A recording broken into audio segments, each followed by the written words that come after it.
বিদ্যুৎপৃষ্ট হয়ে মৃত্যু হলো এক টোটো চালকের। শুক্রবার বিকেল নাগাদ ঘটনাটি ঘটে হলদিবাড়ি ব্লকের দক্ষিণ বড় হলদিবাড়ি গ্রাম পঞ্চায়েতের ভাওলাগঞ্জ মোড় এলাকায়। জানা যায় মৃত এই টোটো চালকের নাম বিকাশ রায়, তার বয়স 58। স্থানীয় সূত্রে জানা যায় তিনি টোটো চালিয়ে বাড়ি এসে ঘরের সিলিং ফ্যান ঠিক করছিলেন তিনি।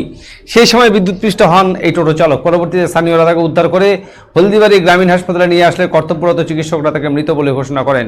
ঘটনার খবর পেয়ে হলদিবাড়ি গ্রামীণ হাসপাতালে ছুটে যায় অন্যান্য টোটো চালক সহ এলাকার লোকজন। স্থানীয় সূত্রে জানা যায় অত্যন্ত ভালো মনের মানুষ ছিলেন তিনি। তার মৃত্যুতে শোকের ছায়া নেমে আসে এলাকায়।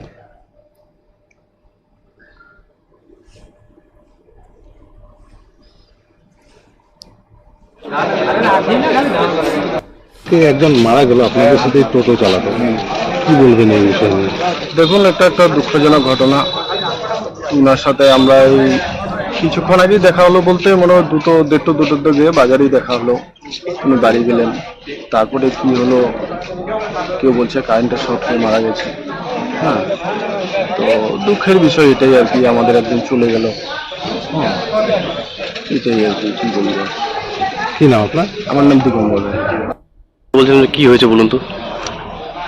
ঘন্টাখানেক আগে আমি বাড়িতেই ছিলাম, হঠাৎ করে পাড়ার প্রতিবেশী একদিন আমাকে ফোন করে বললো যে বিকাশটা কারেন্ট শর্ট করে মারা গেছে, তাড়াতাড়ি হসপিটালে আসলাম। এসে দেখলাম যে এই ঘটনা, মারা গেছে। কয়েক বছর আগে একটা অসহায় ফ্যামিলি, কয়েক বছর আগে ওর ছেলে, ইয়ং ছেলে, তোমার হচ্ছে আমাদের চামড়া গুদানে বসেছিল রাস্তার সাইডে, বড় ট্রাক লরি আর কি, লরি এসে ছেলেটাকে মেরে দেয়। ওই শোকে তো ওর বউ ছিল, বউ মারা গেল। পরে একজন বিয়ে করলো, অসুস্থ, উনিও অসুস্থ শারীরিক মানসিকভাবে, ব্রেনের ওষুধ খায়। সমস্ত অবস্থায় ও একাই বাড়িতে, এদিকে টোটো চালায়, এদিকে বাড়িতে গিয়ে হচ্ছে রান্না টান্না করে খাওয়ায় বউ বাচ্চাকে।